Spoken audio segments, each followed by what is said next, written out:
ఏపీలో మహిళలకు ఉచిత బస్సు సౌకర్యం కల్పిస్తామని ప్రభుత్వం ప్రకటించిన నేపథ్యంలో దానిని వ్యతిరేకిస్తూ ఈ నెల 8వ తేదీన ఆటో కార్మికుల నిరసన ర్యాలీ చేపడుతున్నామని, దీనిని జయప్రదం చేయాలని ఆటో రిక్షా కార్మిక సంఘం ప్రధాన కార్యదర్శి కె సత్యనారాయణ తెలిపారు.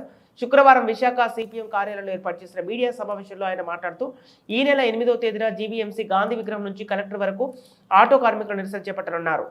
తెలంగాణ, కర్ణాటక రాష్ట్రాల్లో మహిళలకు ఉచిత బస్సు సౌకర్యంతో ఆటో కార్మికులకు ఉపాధి కోల్పోతున్నారని, దీనిని మన రాష్ట్రంలో అమలు చేయకుండా మాకు జీవనోపాధి కల్పించాలన్నారు.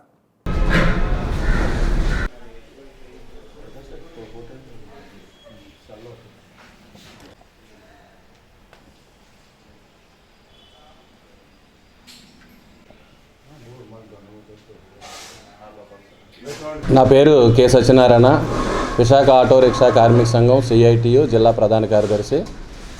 ఇప్పుడు మన ఆంధ్రప్రదేశ్లో పరిస్థితి చూసుకుంటే ఎన్నికలు రాబోతూ ఉన్నాయి. ఈ ఎన్నికలు రాబోతున్న సందర్భంలో ఇటు ప్రతిపక్ష పార్టీ కానివ్వండి, పాలక పార్టీ కానివ్వండి, ఈ పార్టీలు ఇద్దరు కూడా పక్క రాష్ట్రాలు ఏదైతే తెలంగాణ, కర్ణాటక రాష్ట్రాల్లో మహిళలకు ఉచిత బస్సు ప్రయాణ సౌకర్యం కల్పించి దానివల్ల అక్కడ రాష్ట్రాలు అధికారంలోకి వచ్చాయి, 4 పార్టీలు అధికారంలోకి వచ్చాయనే ఉద్దేశంతో ఇక్కడ కూడా అదే ఫార్మాలని వాడి ఇక్కడ కూడా అధికారం రావాలనే సదుద్దేశంతో మహిళలకు ఉచిత బస్సు సౌకర్యం కల్పిస్తానని చెప్పేసి 2 పార్టీలు కూడా ప్రకటన చేశాయి. మరి దీని మూలంగా మనం చూస్తున్నాం. మన తెలంగాణలో రాష్ట్రం అధికారంలోకి వచ్చిన తర్వాత రేవంత్ రెడ్డి గారు ప్రకటన చేసిన మరుక్షణం నుంచే ఆటో కార్మికులను చాలా పెద్ద ఎత్తున నిరసనలు తెలియజేస్తున్నాం. ఎందుకంటే మొత్తం ఆటో రంగం అనేదే పడిపోయే పరిస్థితి ఉంది. అక్కడ కూడా ఆటోలు ఎవరు మహిళలు ఎక్కే పరిస్థితి లేదు.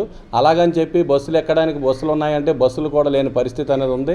అక్కడ కొట్టుకు చేస్తున్నారు ఆడవాళ్ళు, మహిళలు అయితే.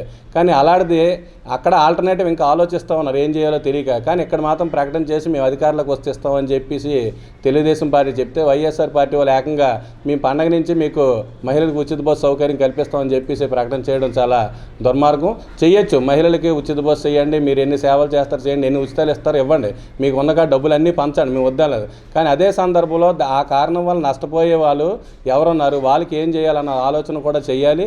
దీనివల్ల ప్రధానంగా ఆటో కార్మికులు, అలాగే టాటా మ్యాజిక్ బళ్ళు నడిపేవాళ్ళు, అదే ఏదైతే ప్రజా రవాణా సౌకర్యం కల్పిస్తున్నటువంటి కార్మికులు ఉన్నారో వాళ్ళందరికీ కూడా తీవ్ర నష్టం కలిగే పరిస్థితి అనేది ఉంది. వాళ్ళ కోసం కూడా ఆలోచించి వాళ్ళకి ఏం చేయాలో మీరు ఆలోచన చేసిన తర్వాత, యూనియన్స్తో చర్చించిన తర్వాత, కార్మికులతో చర్చించిన తర్వాత మీరు ప్రకటన చేయాలి తప్ప పక్క రాష్ట్రాలు చూసి చేయడం కాదని చెప్పి ఈరోజు చెప్తా ఉన్నాం. నిజంగా పక్క రాష్ట్రాలు చూసి మీరు చేయాలి అనుకుంటే కేరళలో, తమిళనాడులో ఆటో కార్మికులు వెల్ఫేర్ బోర్డులు ఉన్నాయి. వాళ్ళకి రక్షణ కల్పించే విధంగా అక్కడ వెల్ఫేర్ బోర్డులు నిర్మాణం చేశారు.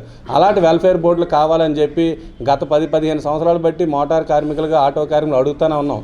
అయినప్పటికీ దాని మీద ఎక్కడ దృష్టి పెట్టకుండా ఇప్పుడు ఏదైతే అడగలేని వాళ్ళకి కోరికలు తీరుస్తున్నారో అడిగిన వాళ్ళకి కూడా ఎటువంటి సౌకర్యాలు కల్పించకుండా ఈరోజు ఈ ప్రభుత్వాలు వ్యవహరిస్తూ ఉన్నాయి. మీరు ఒక్కసారి ఆలోచించి ఆటో కార్మికులకి నిలబడే విధంగా, ఆ రంగాన్ని నిలబెట్టే విధంగా మీరు నిర్ణయాలు చేయాలని చెప్పేసి ఈ సందర్భంగా తెలియజేస్తున్నాం. అదే విషయాన్ని తెలియపరిచే దానికోసం రేపు 8వ తారీఖు నాడు జీవీఎంసీ నుంచి కలెక్టర్ ఆఫీస్ వరకు భారీ ఎత్తున ఆటో ర్యాలీ నిరసన కార్యక్రమం చేస్తూ కలెక్టర్ గారికి మెమోరాండం ఇవ్వడం జరుగుతుంది. అప్పటికీ స్పందించిన పక్షంలో మీ ఇదంతా రాష్ట్ర వ్యాప్తంగా కూడా పెద్ద ఎత్తున ఉద్యమం చేసి మా సమస్యల పరిష్కారం అయ్యే దానికోసం కూడా మేమంతా కూడా కృషి చేస్తామని చెప్పి తెలియజేస్తాం.